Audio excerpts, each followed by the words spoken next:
All right. Good morning, everybody. Thank you for joining us on this live stream. We are here with Dan Ahlers today. He is the executive director of the South Dakota Democratic Party. My name is Julian. I'm the executive director of the Hub South Dakota, also a proud member of the executive team at the South Dakota Democratic Party. And so today I'm going to give Dan just a few minutes to introduce himself to the viewers, also kind of give a background of himself, who he is, so you get to know him a little bit better. But our purpose is really to recap this year's legislative session and also talk about the future vision, not just for the Democratic Party, but that Dan has specifically for the party. So without further ado, Dan Ahlers. Thanks, Julie, for having me on. Really appreciate it. So my journey to this position has been a long road that I didn't know that this was where I would be. If you'd asked me where are you going to be when you're 50, Dan? Probably wouldn't have said executive director of the South Dakota Democratic Party. But I've always had a passion for politics. I was a government major at Augustana, especially in government and international relations. I decided to stay in South Dakota, and there weren't a lot of opportunities for people who specialized in government at that time. So I started my own business. I owned a variety of businesses for a period of 20 years, heavily involved in nonprofits like our Del Rapids Chamber of Commerce, our Community Haven before and after school and summer program, the Del Rapids Community Fund. I've led those organizations in a variety of capacity. So over the last 20, 30 years, and I served in the state legislature for a couple of different stints, both in the House and Senate. Most recently in 2017 and 2018, ran for U.S. Senate in 2020 unsuccessfully, but it was a really great experience. It was interesting running in COVID. that certainly put a different wrinkle to it. But in 2023, the spring of 2023, almost 2 years to the date here, there was an opportunity to apply for this job as the executive director of the South Dakota Democratic Party.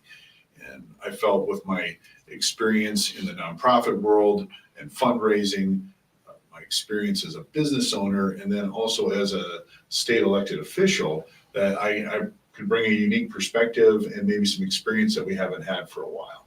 Yes. And here I sit. Hey, well, we are really excited about what you brought to the party, the statewide party. Your experience is definitely something that we draw on quite a bit. And so not only are we excited about it, we appreciate the work that you're doing for the state of South Dakota. So let's hop right into some of these legislative topics. This session was really interesting. Now, well, before we get into session, I just want the viewers to know, Dan and I are friends first, and then we, of course, we love politics together as well. So this conversation will probably be more of a really, you're going to see two friends talking. You're probably not going to see like this commercialized conversation. You're just going to see a couple friends talking. Now, we do have our talking points that we've kind of discussed beforehand, because we don't want this to drag on. But bear with us, because maybe something might get off topic. And if it does, I apologize in advance. So with that said, let's now hop into this session recap. Let's talk about maybe some of the larger bills that you saw come through. What were they? What were the wins for Democrats? What were the losses, or some things that maybe Democrats can improve on? And then what are the things that maybe you saw that maybe the public saw as a loss, but we saw it as a win because we were so critical in the fight to promote the language that was used around some of these bills? So great question. I think I would be remiss if we didn't start out with eminent domain and the carbon pipeline, because it was such a big issue in the primary, and we witnessed a lot of long-term established moderate Republicans lose their position. There was a low voter turnout in the primary, and in rural South Dakota, the carbon pipelines are a really big issue. Landowner rights are a really big issue. And throughout the years, we've seen the eminent domain theme come back over and over and over again. I think that there was a bill that this year that people could agree upon, generally speaking. We saw our Democratic legislators support this bill where they had not necessarily supported some of the bills in the past.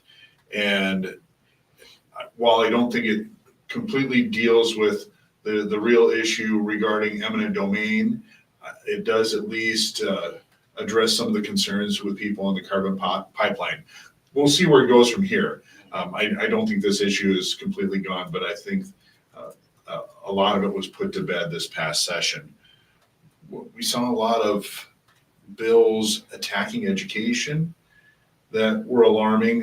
This has been a reoccurring theme, but it seemed to be a little more heightened this year, several voucher bills. And I think it's important for people to understand that anytime you're taking money away from public education, you're hurting the public education system, which serves everyone. Private schools and the voucher system don't. And when they get to pick and choose who comes to their school, where a public school has to take everyone. And if we're partitioning money away from that, it jeopardizes the education for those students who have higher needs, for our special needs students, for our special education programs, for low income students. I mean, you can give vouchers, but in the end, you still have to have the money to go to those private schools. And those schools definitely benefit people with means. So we need to, I think being able to defeat those voucher bills this time around was a huge win for public education in an otherwise brutal session.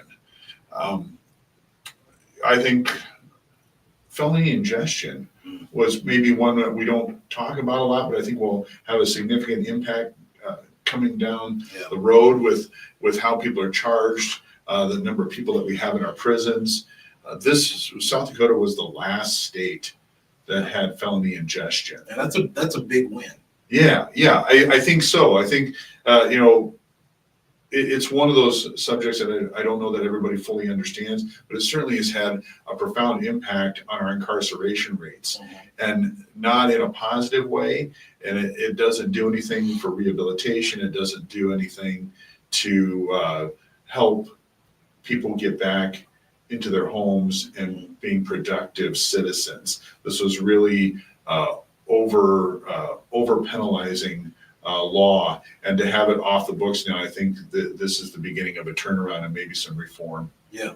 So there was something you talked about earlier, and I want to come back to that, which is appropriations and the importance of appropriating money specifically when it comes to education. So I'll come back to that. Don't let me forget to come back to it. But right off the bat, you mentioned something about rehabilitation, specifically out of the prison system or the judicial system.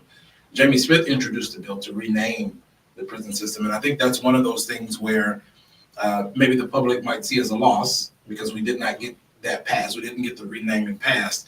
However, it was critical for us to be in the fight to rename the prison system into something that actually serves as more of a rehabilitation system. How important is that for us to continue talking about something like that, although we technically lost the legislation? I think it's incredibly important. There were quite a few people that, dismissed this idea of renaming the department, saying it was a token gesture. But really, as we're looking to overhaul our correction system, we're looking at building a new state penitentiary and other smaller prisons across the state. We have to talk about where we want to go and what we want to stand for. And rehabilitation is an important component to that. And I think putting it out there and talking about rehabilitation is incredibly important because it says it's a priority. And that is, I think, the most important thing that Senator Smith's bill did, is that it puts it out there and says, we're also about rehabilitation.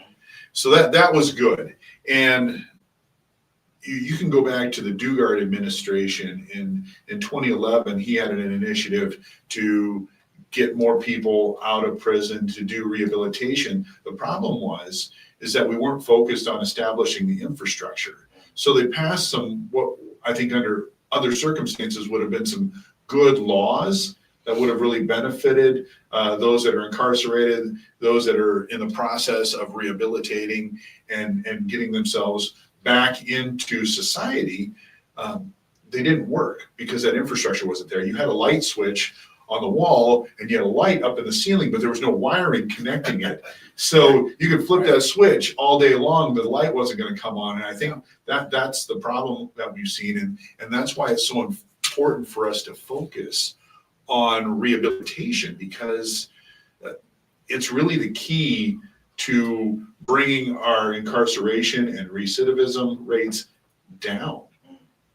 Is to provide that opportunity for people to, one, remove themselves from the situation that leads to this behavior, and to create an opportunity for them to be productive in society. I sat on the Carroll Institute board for a number of years, and we deal with all of these things with the drug addiction programs that we have.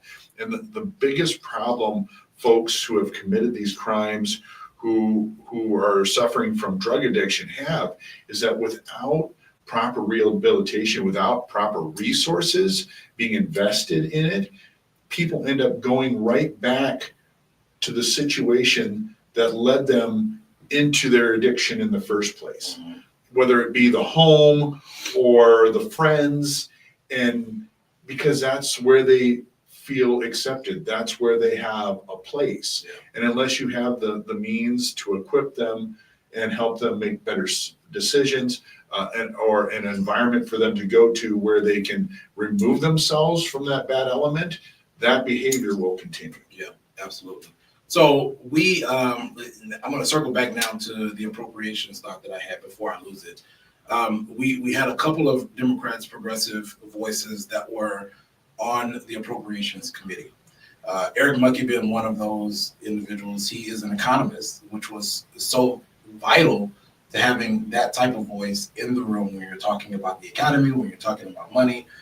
And oftentimes the question that gets asked in these committees is, where's the money going to come from? Where's the money going? Or where has the money gone? And I think a lot of the times we get so caught up in, education committees, healthcare committees, that we miss out on the money conversation, which is truly the committee that controls it all. So talk about the importance of having progressive voices such as the ones that we had this year in the room, particularly again with the expertise that they had, to be able to help not necessarily control some things, but maybe, wrangle in some of those conversations that were being had. Yeah, it's a good point. And Representative Mucky was a breath of fresh air in that committee.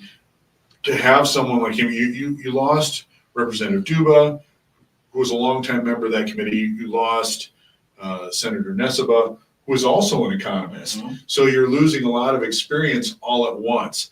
But I think that Representative Mucky came in and did a phenomenal job. And he also understands that fourth rung of it is what kind of return am I getting on that investment? Yes. He looks at the money that you're spending as an investment and not a cost.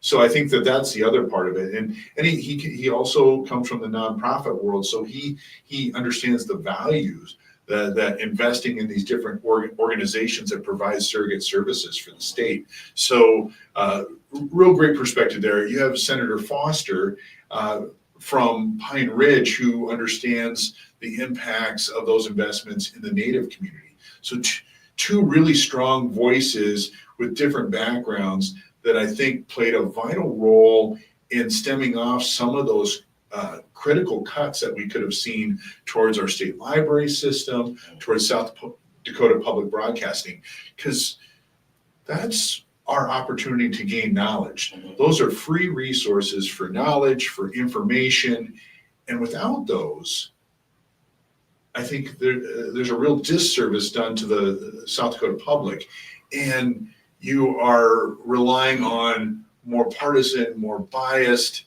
not necessarily factual sources of news, and or just being able to have access to books that present other sides or different perspectives. So the work they did was phenomenal. I thank them, and if anyone out there sees them, please thank them, because they did a fantastic job. And from a Democratic perspective, we should be very proud of them. Yeah. So you've heard me mention the word progressive several times so far this morning.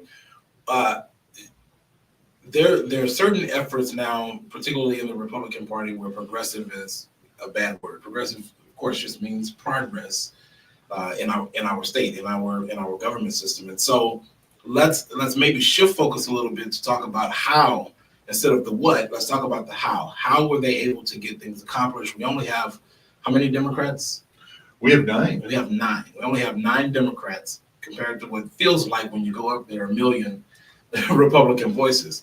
But we were still able to get things accomplished, and that does not happen without bipartisan efforts. And so let's talk about maybe the importance of bipartisan efforts, but also how the Democratic Party reflects on the Republican Party to figure out who are the progressives in that party that we're able to work with. Because this is not just a state of Democrats, it's not just a state of Republicans, it's a state of human beings. And so we have to figure out how to work together to get things accomplished. What were some of the tactics or strategies that were used or implemented that you saw that worked really well in bipartisan efforts? Well, I think you hit it first with the word progressive. It simply means progress. It's about moving forward. And I think regardless whether you're libertarian, independent, Republican, or Democrat, people are looking to move our state forward. So when you start from that, being progressive minded doesn't mean liberal. It doesn't mean extreme. This just means we want to move forward. And we do that by looking at the past, learning from the past, and then setting our course, our goals, and what we're looking forward to ahead, and then trying to figure out a way to get there. What you're seeing from our Democratic legislators is that these are all common sense people. They're not bringing radical bills. They're not bringing controversial things. They're bringing things that will better South Dakotans' lives. And when you start from a place like that, it can be pretty easy to work across party lines. I remember doing it myself. And sometimes it's just sitting down and having a conversation, just like we're having here today. I mean, if you were Republican and I was Democrat, we could still be having this same conversation and having a productive conversation because we're talking about common goals. Right. So I think that's where people like Representative Whitman, Healy, Representative Emery, he's kind of the quiet one in the bunch. He is, but he gets stuff done. I mean, he's one of the most sensible people I've ever met, who's got a really good heart and is not afraid to have those conversations. And I think that's what you're seeing from our Democratic legislators, from Senator Smith and Senator Larson. None of them are afraid to work across party lines, to have those conversations. And I think they're really good at having sensible discussions. Senator Smith has been around before. Like myself, he's served at different times. He's had a short stint out of the legislature. He's well respected. Representative Whitman, I mean, she has learned very quickly. After her first year in the legislature, she learned very quickly how to work with Republicans and get consensus and buy-in about sensible legislation that is going to help people get jobs. Yeah. And so you're not seeing that radicalness from the Democratic side, which I think makes it easier for more moderate Republicans to work with them. But we've also seen at times where the more extreme side of the Republican Party and Democrats have things in common, like landowner rights, and then they work together on those things.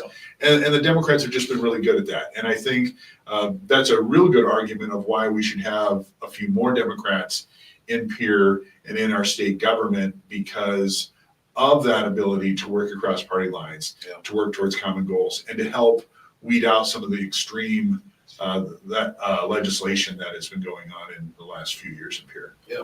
So listen, I told y'all this was going to be a conversation. In our notes, we said 10 minutes. We have, of course, surpassed 10 minutes. So let's move on to the next topic. But I also want to try my best to leave some space for questions. We got a ton of engagement in the comments. And one of the things that, Dan, I'll just kind of prepare you for maybe the questions to come. One of the things that's an overarching topic here is their concern about national politics bleeding over into local politics. And so I know this conversation particularly is going to talk about, some local stuff, but I do want to reserve space for the people and for the people's voices as well. So are you okay kind of going into that towards the end of this conversation? Yeah, absolutely. We can stay flexible. We can do whatever we need to do to get folks' questions and concerns answered. All right, awesome. Well, let's now. So I promise you, I will address those questions, but let's now go into talking about maybe the future. What does the future look like for the South Dakota Democratic Party? What are some of the goals that you as executive director have? And also, what's the vision of the party? Where do you see yourself in 5, 10, 15 years? Well, I think the biggest thing that, comes in messaging. We've been really defined by our opposition, and that is something that we have to do a better job of. We need to talk about our values. And sometimes we get focused on issues too much and not about the values that we bring. Whether it be protecting certain segments of the population, we need to talk about it from our values of human decency, human dignity, and basic human rights, right? So it's not just this group, we're working to defend everyone's rights. And I think that takes away some of the arguments from the other side where they try to demonize the Democratic Party and say, therefore, those people over there, we're for the rest of you. Right. And so we want people to see the Democratic Party for what it is. Really the protectors of your freedom, your basic rights. We're not the ones trying to take away your voting rights. We're not the ones trying to take away your rights to affordable health care. We're not the people trying to hurt your freedoms, and we're really the protectors of it. So we really need to get ahead of that and do a better job. And it comes down to building infrastructure. We need strong county parties. Those strong county parties will help us recruit better candidates. If you paid attention to the 2024 cycle, we had a small number of candidates, bigger than what we'd had in the previous couple of cycles, but we had better candidates. And even the Republican Party noticed that. You could go to conservative blogs and the bloggers are saying, well, the Democrats don't have as many candidates. Right. The caliber and quality is much higher than the Republican Party. So that's a great start. I think what we did in 2024, we did really well in local elections. We gained a lot of seats at the local levels, school boards, county commission, and city councils. And we did those in very red areas too, not just blue or purple areas, but red areas, because we had people running on common sense and just being authentic. And I think people appreciate that. Having those strong county parties and building that infrastructure builds better candidates and more candidates for the future, because it's at the local level that these folks get recruited. It's how I got recruited. It wasn't the state party that came and said, hey, Dan, do you want to run for the legislature? It was the county party that said, hey, we know this guy who owns a business in a small town. We think he'd be a really good candidate. So having those strong county parties, I think, is incredibly important. Then, continuing to build relationships and working to engage independents, Republicans, everyone in the state. I don't think we should just prioritize and go, well, these are the persuadables. Because if I'd have done that, I'd have never won it in my district. I knocked every door because I think every door matters. And I think that's the message that the Democratic Party needs to get out there, that we really care and we want to hear from you. Even when we disagree with you, we want to hear from you, because you never know when we're going to find those common threads and the things that we can work on together. Absolutely. And then ultimately, it's fundraising. We hear about the big dollar donors and stuff all the time. You're going to find that the South Dakota Democratic Party is really focused on small dollar donors. We're talking about $5, $10, and $20 donations, and also $5, $10, and $20 monthly donations, because that is an investment. That is stability, and it will continue to breed more success for the party. And I think that that's where we're going.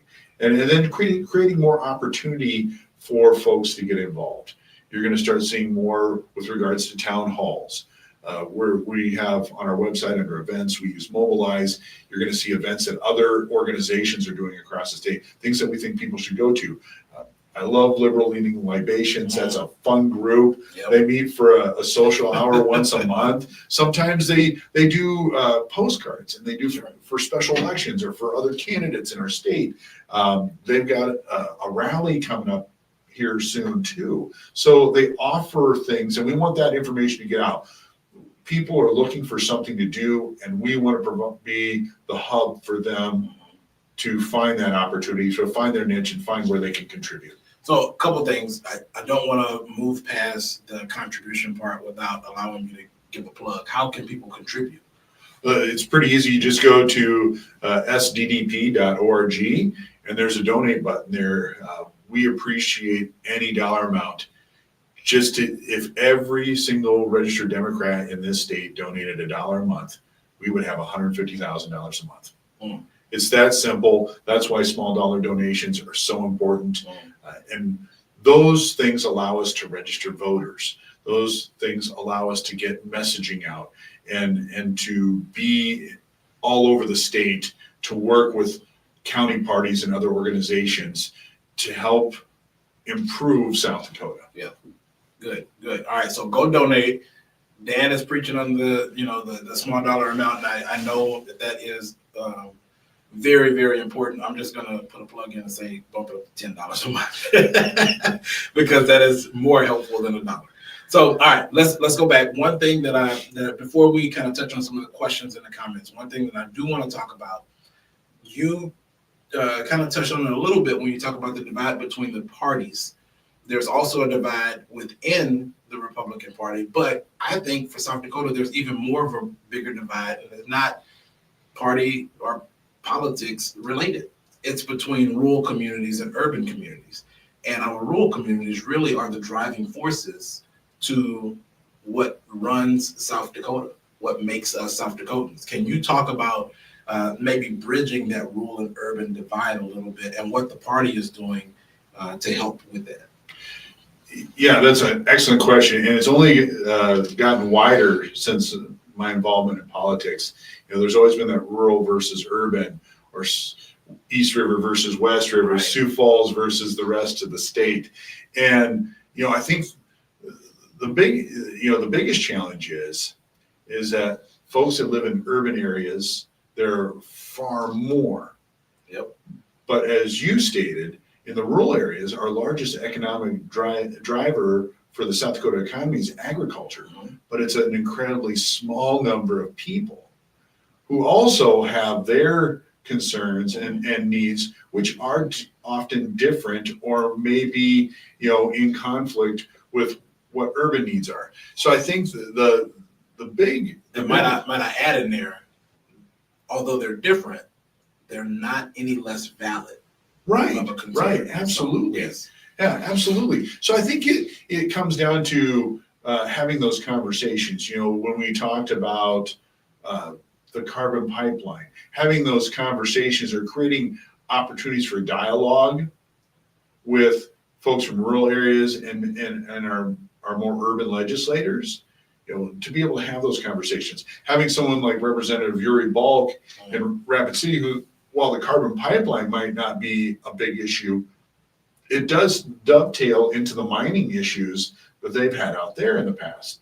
And the aftermath and the negative effects of some of that mining has been over the last 4 or 5 decades for West River, the challenges with water and those types of things, and water contamination. So I think just getting people in a room and being able to help facilitate some of those conversations and to bring the temperature down in the room, I think that's a way for the Democratic Party to contribute and just to help create and facilitate those opportunities for conversation. Which, by the way, we had several Democrats leading the way on legislation that was introduced to protect water rights, to protect land rights this year. So, paying attention to the local stuff. And again, I'm going to harp on this because this is a local conversation.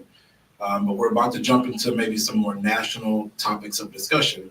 I just want to make sure that we understand, not just as party leaders, but also as folks who are out there listening, who either may be Democrats, maybe Republicans, may have interest in the Democratic Party, that we are out there working every single day, introducing legislation, not just for urban areas, but also things that protect our farmers, protect our agriculture, protect our ranchers, protect the citizens of South Dakota. So with that said, let's hop right into the questions. So this is my mom actually asking the first question. Hey, mama. So she asked, do you agree that the Democratic Party does not have a clear leader? I think that is being sorted at the national level. That's being sorted out at this point, and there are a lot of people jockeying for that. Harris's loss did create a huge void. It is not clear that she is still the top leader in our party. We don't see a lot from her at this moment. You have folks like Gavin Newsom, Governor Walz, Amy Klobuchar, Elizabeth Warren, AOC. There's a lot of folks out there that are jockeying for that position. I think from the DNC level, we as a party, you do see Ken Martin stepping up. Which congratulations to Kenny, just won chair. Yeah, and I think that illustrates a change in the direction, or at least I hope it will be a change in the direction of the Democratic Party to bring back some of these more rural and red state concerns, because he is from the Midwest and he has led a state party for 20 years and brought victory to a state like Minnesota and helped accomplish a lot of great things that we aspire to here in South Dakota, that many of our legislators, Republican and Democrat, have brought similar types of legislation, but has failed here. And maybe with leadership like Ken, we can find a way to get back to those things and maybe find some additional success in South Dakota, Iowa, Nebraska, Wyoming, and North Dakota. So one of Ken's promises, and this kind of ties into the next question too, one of Ken's promises was to make sure that the Democratic Party reconnected with the people, not just through language, but through connection, through actual connection. So I've been noticing a lot of the things that he's been doing, and door knocking and being on the phone already has been one of those things. He's recognized areas in need. He's traveled to those areas. Just yesterday, he was out door knocking for a Supreme Court justice candidate. And so those are the type of things that I think we need, not just from citizens to be engaged and involved, but also from party leaders, and Ken is leading in that way. So the way that transitions into this next question comes from Heidi, and Heidi is saying, what can people do to stop what Trump is doing? She's calling Thune, Rounds, and Johnson every single day. She's going to do some phone banking for the election in Florida. Are there other Dem leaders that we can contact outside of the state to put pressure on them to make sure that they are acting as well? Well, first, thank you for doing that, because what you're doing now is really extremely important. And I think that if people are looking for something to do, contacting our members of Congress is essential. And it's going to be frustrating because sometimes you're going to get a voicemail, sometimes you're going to get a busy signal, sometimes you're not going to be able to leave a message, but also sending emails, sending letters, showing up. If you've lost your job, if you're a former federal employee who's lost your job as a direct result of what is happening with DOJ, show up at their office and say, I'm one of those people. And I think that they need to hear. Write an article or a letter to the editor that can go into a blog or a print newspaper, because people also need to hear that. They hear the word, well, these were probationary employees. It sounds like they were in trouble. All it really means is that they were there for 2 years or less. And so that was the future of those departments' workforces that were just let go. So those are things that you can talk about. If you want to go to a protest or a rally, go to a protest or rally. Reach out to Democrats in surrounding states like Amy Klobuchar. Amy Klobuchar has a strong voice. She's a sensible senator who I think can relay that information.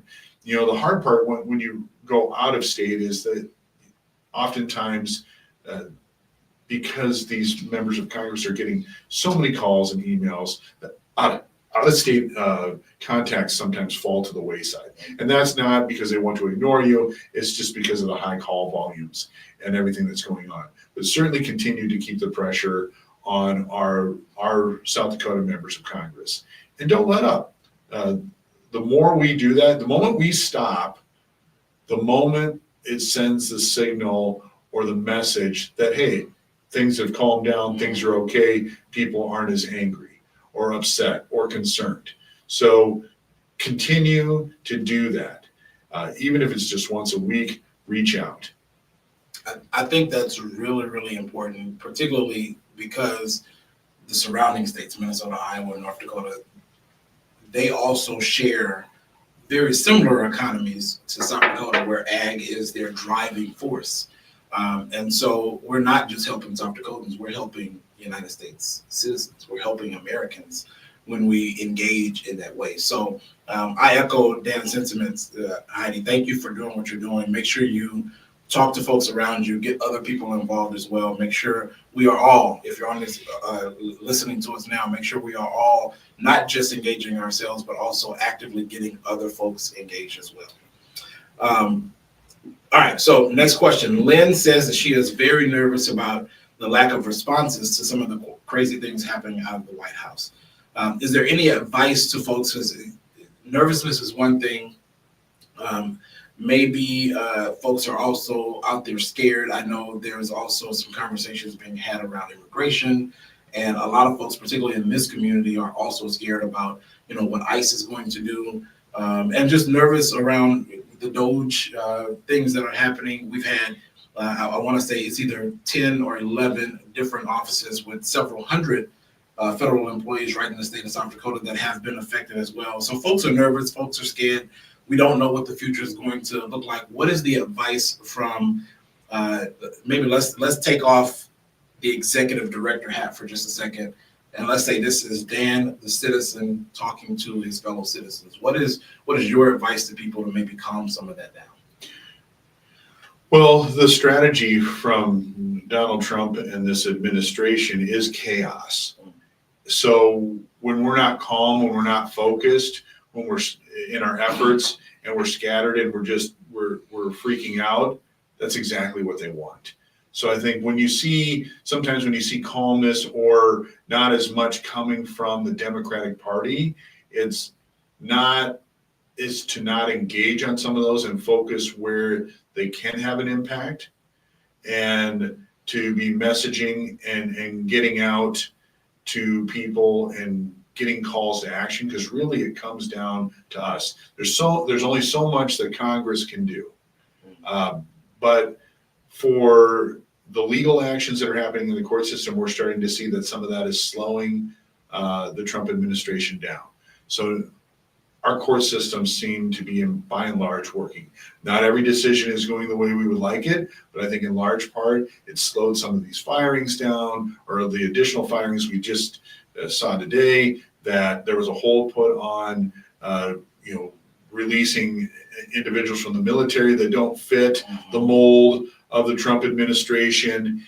And quite simply put, the judge said it's about, it's about the protection of everybody's rights, not just some people's rights. Yeah. So we're seeing some of those things at play. I think that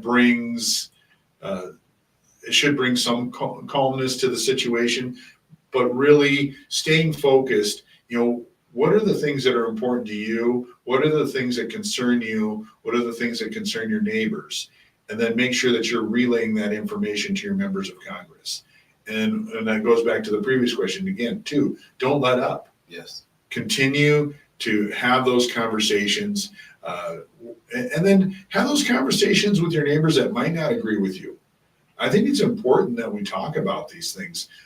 I sat at our local coffee or watering hole in my hometown. I was there for a different meeting, but I got there early, and I always call it the round table analogy. It's all the old guys that sit there and drink the 50-cent coffee and the motor oil. Yeah, and donuts. And they were talking about the cuts too, that the Trump administration. They go, Dan, don't you think this is going to be a good thing when everything settles down? I said, no, because these cuts aren't targeted. They're indiscriminate, and they will have ramifications far beyond the Trump administration. I likened it to the across-the-board cuts that Dugard did. It sounds good, but when those cuts aren't targeted and they're not aimed at real waste or mismanagement or programs that don't work, you hurt the existing programs. When I came back in 2017, we were still suffering as a state, and our service providers, whether it was healthcare or education, whatever it was, we were still suffering from those across the board indiscriminate cuts. So having those conversations, just talking it through, sometimes just talking it through with people will get through to them. Yeah. And they'll start to realize that maybe some of these things aren't as good as they sounded. Yeah. And so, the federal cuts and the state cuts are very, very similar in a lot of ways. But the difference to me is also when we have the conversation around federal cuts not being reallocated anywhere. So we all want to get rid of waste. I think that's something all Americans want, is to rid waste. We all want a balanced budget. Nobody wants to be in debt. That's not something we ask for, is to be in debt. And so that's not the problem that people have. We don't have a problem with the waste. What we have a problem with is that there's no plan to reallocate any type of funding. And then in addition to that, people are being fired and there's still the responsibility there. So now you're asking more people with less money to take on more responsibility. And sometimes, in some cases, maybe those responsibilities are allocated to the state. But what we're seeing here is that allocation of funding, such as federal grants, federal contracting dollars, they're also being cut. And so now we don't have any funding to allocate the responsibility to the states either. So most of the concern that I've been hearing have been exactly what you've been talking about, is these one-off conversations about, what's going to happen in the future. And quite honestly, we don't know, but it's going to be a long-term effect, much longer than the Trump administration is going to be in office. So, all right, thank you for that. I'm going to ask one more question from the viewers here, and then we'll hop right back into our conversation. I'm picking this question because I also think it's really important, particularly in this state, to talk about our Indigenous brothers and sisters. And so Natalie asks, what is the plan for outreach and voter registration for Native Americans, people of color, and also young people? It's a great question. We've had different contracts and folks within the party that have been doing Native outreach since before I arrived at the party. We continue to do that work with other organizations. One in particular that has been really good to work with for folks like Jordana Oldbull, Andrew Cisneros, and Elaine, and I'm not even gonna say her last name because I'll butcher it. But these three individuals are really great. They've started some voter registration challenges on all 9 reservations. And the most important thing is they connect with our tribes. They visit with the tribal government. They get permission before they do anything. They really understand how to navigate those things. They've been a great partner for us. They were part of the reason that we were able to register so many people last year, and we had more than 2,500 new Democratic voters, just Democratic voters. They registered everybody.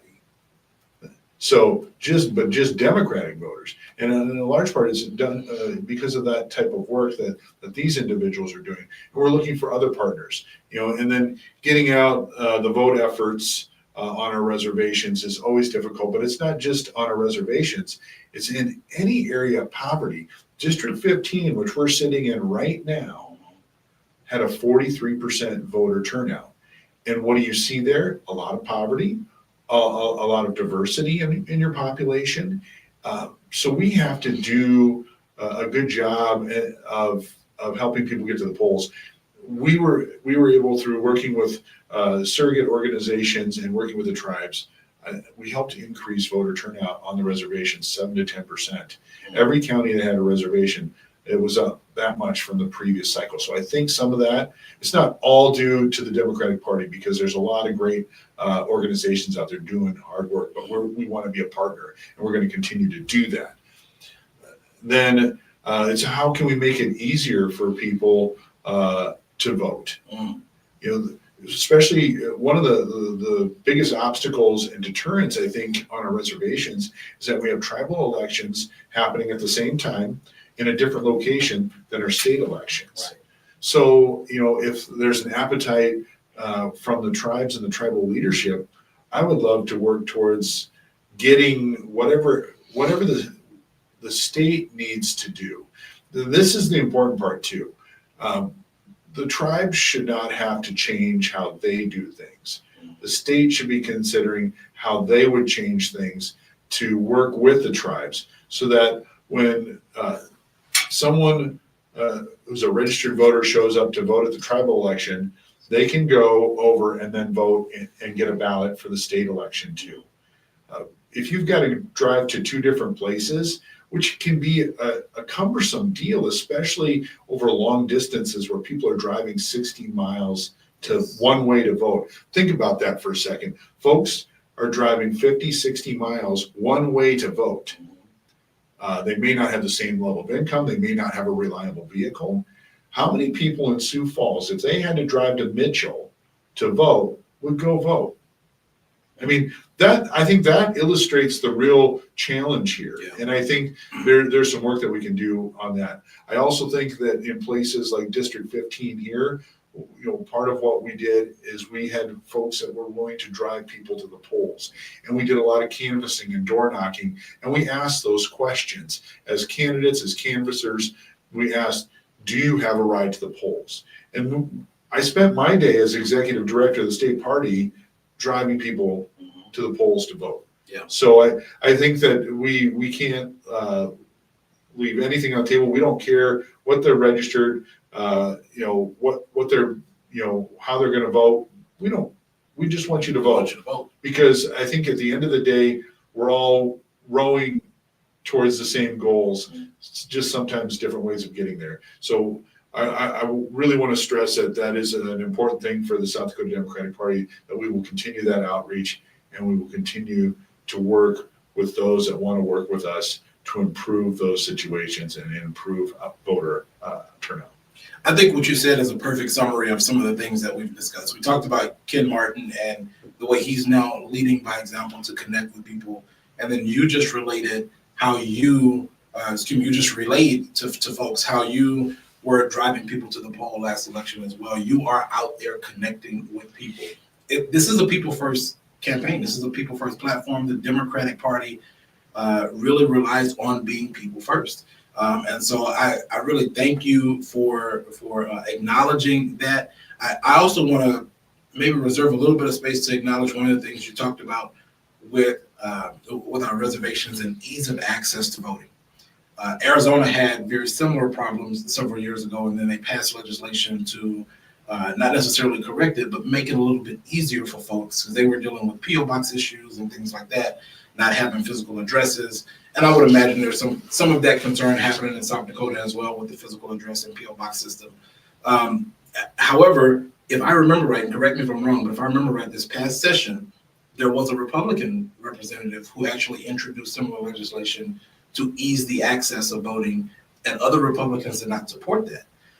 And so, again, while we are Democrats and while we're talking to Dan, who, again, is the executive director of the South Dakota Democratic Party, we're looking for things that progress the citizens of South Dakota. And so being able to acknowledge those things is really helpful when we're talking about working across the aisle and bipartisan efforts. So with that said, I want to, we're gonna wrap it up just a little bit. Dan, if you wouldn't mind maybe just giving us maybe some of your final thoughts. Make sure you share your social media information, website, and then again, share ways that people can get involved and donate to you. And then we'll wrap it up after that. Well, I think in summary, I think the most important thing is I want the people of South Dakota, regardless of party affiliation and our differences, to understand that we're here to work for the betterment of South Dakota. That we don't subscribe or fit the labels that we often get from our opposition, from the national level. We are hardworking South Dakotans. Our elected officials, every one of our elected officials, work in a real job trying to help South Dakotans every day. Not only are they doing it in Pierre, they're doing it at home. One is in charge of an EMS service. Another one works for MB. Another one works for Sanford Hospital. One works for a nonprofit for suicide prevention. Another one works in education. These are not out of touch people. They are folks that are trying to do good things in their community, and they're trying to do good things for the state. And I think that that's what the South Dakota Democratic Party embodies. That is our philosophy. And we are a big tent, which means sometimes things get a little messy, but we're trying to find a way, just as we're trying to work with people within our own party to find common ground and a way to forward. We are willing to sit down and work with Republicans and independents to do that very same thing. And we want everyone to feel welcome. That's our big goal. And if you want to be part of that effort, if you want to volunteer, if you want to donate, simply go to South Dakota Democratic Party. You can Google it or go to sddp.org. There are a variety of ways for you to get involved. Call us. We love to visit. I spend probably 3 hours a day on the phone visiting with people, answering some of these same questions that we had on Facebook today. So, call us. We're happy to visit with you. If we're not there, leave a message. We'll get back to you. You can follow us on social media. We're on Blue Sky, Threads, X, Facebook.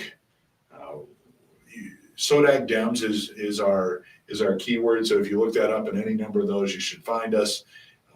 But you can also find our social media on our website. But yeah, join the party. Even if you don't register as a Democrat, join the party. We want everyone there. We want to work together, and we want to move South Dakota forward. Well, again, thank you, Dan, and thank you to the viewers. I'll just give a quick plug of who we are and what we do as well. My name is Julian Beaudion. I'm the executive director of the Hub South Dakota. And so we work in efforts to progress communications in progressive areas. We work a lot with nonprofits. Of course, we work in the space of politics as well. Not every conversation we have is political in nature, but it is progressive in nature. And so if you have anyone that you believe might need to be heard, any organization that needs help with that, please send them our way as well. We would love to work with them. And our social media pages is the Hub South Dakota. It's the same on all social media pages, whether it's LinkedIn, Facebook, Instagram. We have a Twitter. We don't use it. I know we should be doing better at that. But look us up. Not only engage with us as well, but we are a small organization, and so much like the South Dakota Democratic Party, we also rely on engagement and donations. And so check us out. Ask for ways to donate. I'll be happy to engage with you there. And then we will hopefully see you guys next time. Be on the lookout for Thursday, where we host a News for You broadcast with South Dakota Voices for Peace and the South Dakota Dream Coalition. News for You is actually produced in 2 languages. We are the only organization that broadcasts in 2 different languages, English and Spanish. And so there we talk about mental health issues, but for the most part, we also talk about immigration rights and knowing your rights. So Thursday, we hope to see you, and then we will see you soon on a different platform maybe. So thank y'all. Have a good day. Thanks for having me. Have a good one, everyone.